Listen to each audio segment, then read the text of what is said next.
My dear students, good evening. Welcome back to my channel. Today my topic is on biotechnology part 2. पहले part में हमने introduction पढ़ा था biotechnology जो एक वेल डिफाइंड और हाईली एडवांस्ड डिसिप्लिन है। इसके बारे में हमने आपको इंट्रोडक्शन दिया था, तो उसमें हमने टूल्स एंड टेक्निक्स हमने आपको डिस्कस किए थे। आज हमारा जो टॉपिक है वो पार्ट 2 है, यानी कंटिन्यू हम रेस्ट्रिक्शन एंजाइम्स कर रहे हैं। इस पार्ट में रेस्ट्रिक्शन एंजाइम्स,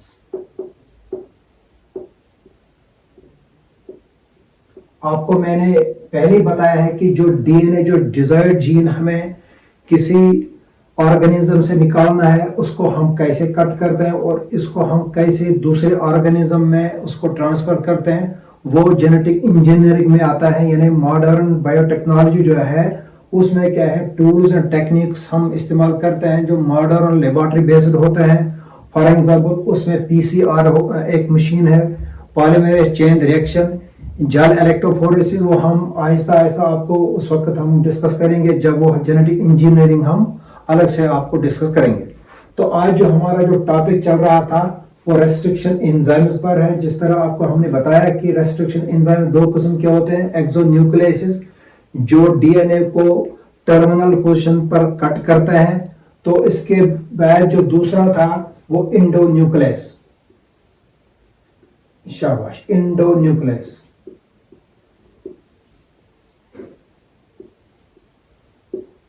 इंडोन्यूक्लियस जो है ये समझ लीजिए ये एक डीएनए मॉलिक्यूल है।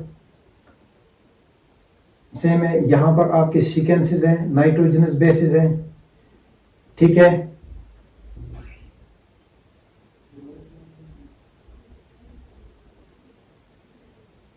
ये एंजाइम क्या करता है, ये स्पेसिफिक साइट को टारगेट करता है, यानी यहां पर ये डीएनए, लेकिन जो ये टर्मिनल पोजीशंस पर ये कट नहीं करता है, ठीक है।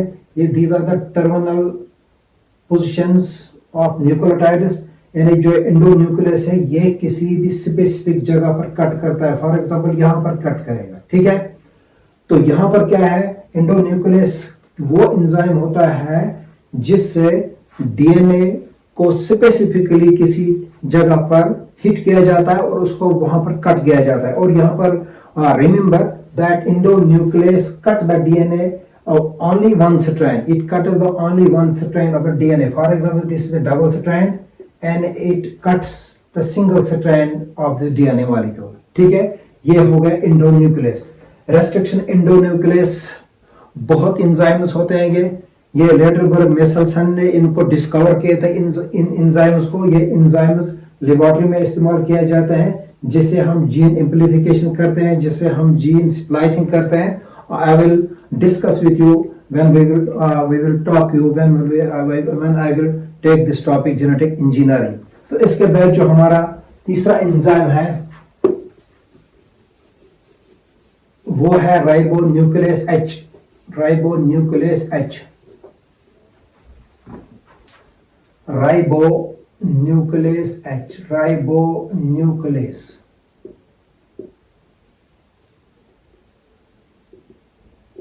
ये ऐसा एंजाइम है, ये ऐसा रेस्ट्रिक्शन एंजाइम है। फॉर एग्जांपल यहां पर एक आरएनए डीएनए हाइब्रिड बन गया, एक ऐसा डीएनए कंप्लीमेंट्री डीएनए बन गया जिसमें आरएनए और डीएनए है। ये ऐसा एंजाइम है जो आरएनए को रिमूव करता है। तो इसका काम जो है जेनेटिक इंजीनियरिंग में है, वो भी हम जब हम जेनेटिक इंजीनियरिंग हम टॉपिक उठाएंगे तो उस वक्त हम दोबारा ये आपको ये डिस्कस करेंगे। लेकिन नीट के सिलेबस में इतनी गहराई में इतना नहीं है, तो जब ये हम अलग से डिसिप्लिन हम आपको क्लियर करेंगे, बायोटेक्नोलॉजी के बहुत सारा मतलब बहुत इसमें टॉपिक्स आते हैं, तो वो हम उस वक्त डिस्कस करेंगे। लेकिन नीट के सिलेबस में इतने डेप्थ में आपको जरूरत पड़ने की नहीं है, ठीक है। तो उसके बाद हो गया रेस्ट्रिक्शन एंजाइम, एक हो गया एक्सोन्यूक्लियस, दूसरा हो गया इंडोन्यूक्लियस और तीसरा हो गया राइबोन्यूक्लियस। फिर इसके बाद जो दूसरा ग्रुप आता है रेस्ट्रिक्शन एंजाइम्स के, वो है डीएनए मॉडिफायर्स। डीएनए मॉडिफायर्स,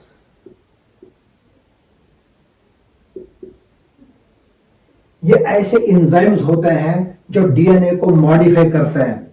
यानी आपको पता है कि जो ये डीएनए होता है इसकी रिप्लिकेशन होनी चाहिए। अगर हम किसी एलियन जीन को किसी दूसरे जीन में डालेंगे या किसी वेक्टर में डालेंगे तो फिर क्या होना चाहिए, वहां पर उसकी रेप्लिकेशन होती है, उसकी अपनी मतलब जो अपनी तैदाद है उनको अपनी न्यूक्लियोटाइड को बढ़ाना है, तो उसको उन एंजाइम्स को डीएनए मॉडिफायर्स कहते हैं। डीएनए मॉडिफायर में सबसे पहले जो एंजाइम होता है वो डीएनए पॉलीमरेज, ठीक है। ये ऐसा एंजाइम है जो डीएनए सीक्वेंस को इलोंगेट करता है, यानी जब इसमें न्यूक्लियोटाइड्स ऐड किए जाते हैं कि डीएनए रेप्लिकेशन करता है, डीएनए पॉलीमरेज को वो खींचता है, तो इस एंजाइम का यही काम होता है कि ये बहुत सारी कॉपीज डीएनए बनाते हैं, कंप्लीमेंट्री कॉपीज बनाते हैं, तो दिस इज डीएनए पॉलीमरेज। और लेबोरेटरी में जो है ना, जब आप पीसीआर पढ़ेंगे, पॉलीमरेज चेन रिएक्शन का टेक्निक, उसमें टैग पॉलीमरेज आपको उस वक्त डिस्कस करेंगे।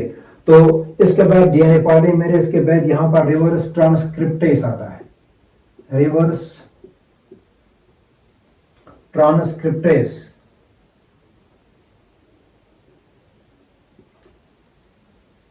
यानी रिवर्स ट्रांसक्रिप्टेज क्या होता है, ये डीएनए आरएनए, इसको आरएनए डिपेंडेंट डीएनए सिंथेटेज भी कहा जाता है, सिंथेटेज।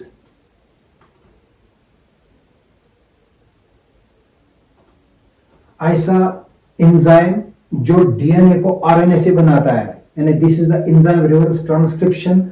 रिवर्स ट्रांसक्रिप्टेज आपको, जब हम एड्स का टॉपिक आपको डिस्कस करेंगे, ह्यूमन इम्यूनो डिफिशियंसी सिंड्रोम है जो एचआईवी वायरस से हो जाता है, ह्यूमन इम्यूनो डिफिशियंसी वायरस, उसमें ये रिवर्स ट्रांसक्रिप्टेज क्या करता है, यानी ये डीएनए फॉर्मेशन करता है RNA, so that is why it is called RNA dependent DNA synthetase. इनमें इसमें डीएनए आरएनए से बन जाता है, ठीक है, हो गया रिवर्स ट्रांसक्रिप्टेज। फिर उसके बाद जो तीसरा एंजाइम है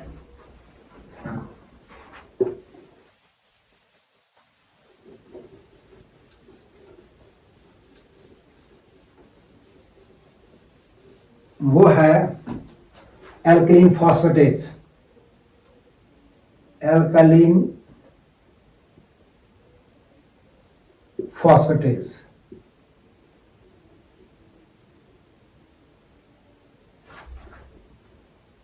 These are the enzymes which remove the phosphate groups from the 5' position of DNA, ठीक है। यानी ये ऐसे एंजाइम होते हैं, अल्कलीन फॉस्फेटेज ऐसे एंजाइम होते हैं जो फॉस्फेट ग्रुप को रिमूव करते हैं।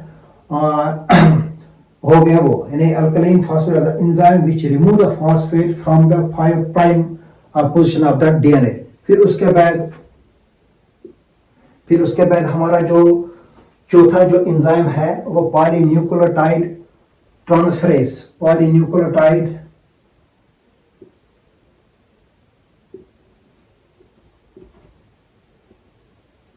ट्रांसफरेज। ये ऐसे एंजाइम होता है जो ऐड करते हैं, and these are the enzyme which add phosphate groups, which adds phosphate groups.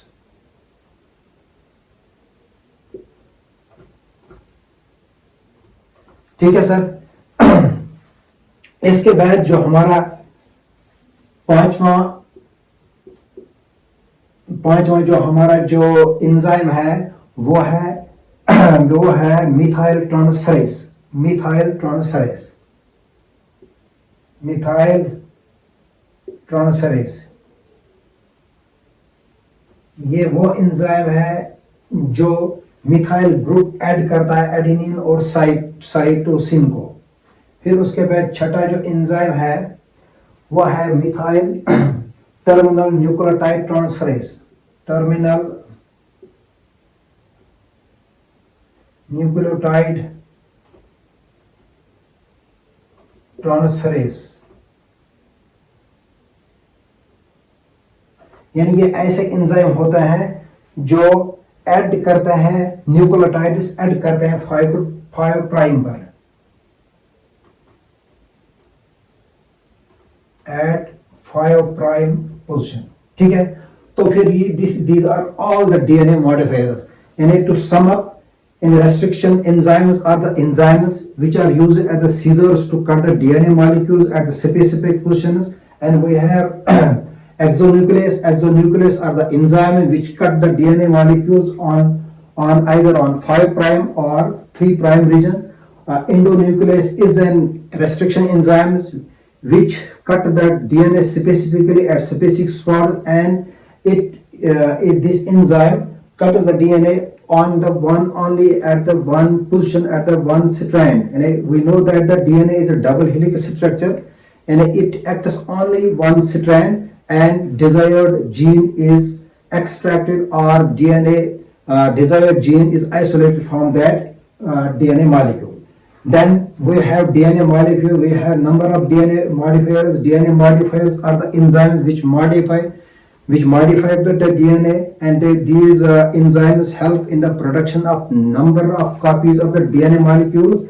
And we have number one DNA polymerase, number one enzyme. Number two is a reverse transcriptase. Then we have alkaline phosphatase. Then polynucleotide transferase, methyl transferase, and terminal nucleotide transferase. And we know that alkaline phosphatase are the enzymes which remove the phosphate groups at the 5' region, while polynucleotide transferase is the enzyme which adds the phosphate groups at the 5' position of DNA, and methyl transferase is the enzyme which adds the methyl groups to cytosine and adenosine, while terminal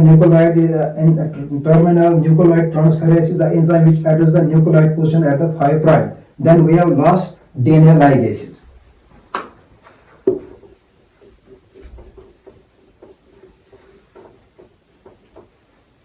DNA ligase it acts as a glue, यानी ये ऐसा DNA ligases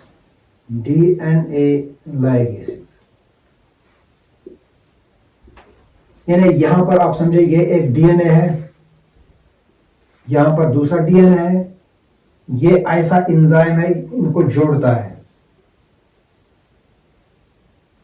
एक bond create करता है, ताकि ये मतलब genetic engineer में क्या होता है वो हम आपको क्लियर करेंगे। अगर हम यहाँ पर एक डीएनए मॉलिक्यूल है, अगर हम किसी सीक्वेंस को यहाँ पर कट करेंगे, for example we have isolated this sequence, ठीक है, ये हमें किसी वेक्टर में लगाना है, ठीक है, ये समझिए ये वेक्टर ये यहाँ पर फिक्स हो जाएगा, ठीक है।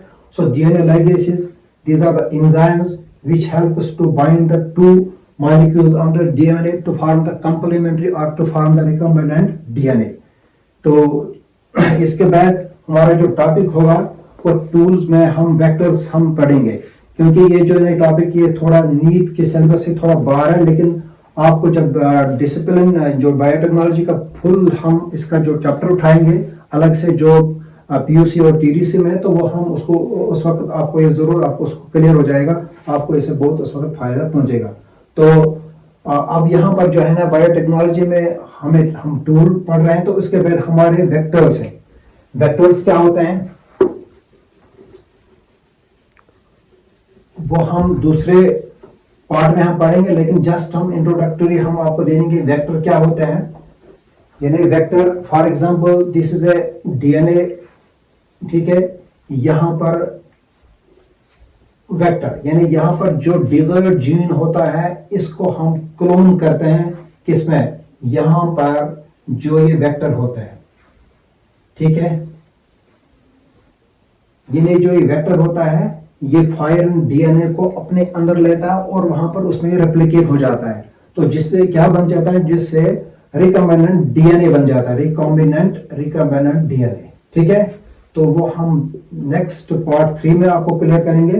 तो टू सम अप यानी हम बायोटेक्नोलॉजी के बारे में दोबारा पढ़ेंगे। Biotechnology is divided into 2 groups. Number 1 is 2 branch traditional biotechnology. Traditional biotechnology में जो भी कोई हम घरों में कोई चीज बनाते हैं फर्मेंटेशन के जरिए, हम वहां पर चीज बनाते हैं, हम कर्ड बनाते हैं, हम जो भी कोई हम फर्मेंटेड फूड बनाते हैं, तो वो ट्रेडिशनल बायोटेक्नोलॉजी में आता है। इसके बाद जो मॉडर्न बायोटेक्नोलॉजी में वेल एंड सोफिस्टिकेटेड इंस्ट्रूमेंट इस्तेमाल किया जाता है, इसमें मॉडर्न टेक्नोलॉजी है। जो आपके पास इस वक्त वैक्सीन आते हैं, जेनेटिकली इंजीनियर्ड वैक्सीन आते हैं, आपको एंटीबायोटिक्स आते हैं, आपको सिंगल सेल प्रोटीन मार्केट में बनते हैं, बहुत सारे जो प्रोडक्ट होते हैं वो बायोटेक्नोलॉजी और माइक्रोबायोलॉजी के कॉम्बिनेशन से वो आपको मार्केट में मिलेंगे, तो वो मॉडर्न बायोटेक्नोलॉजी में आते हैं। मॉडर्न बायोटेक्नोलॉजी में जेनेटिक इंजीनियरिंग, क्लोनिंग और इसमें जो नए नए जो इंस्ट्रूमेंट्स हैं उसमें पीसीआर है, जेल इलेक्ट्रोफोर्स है,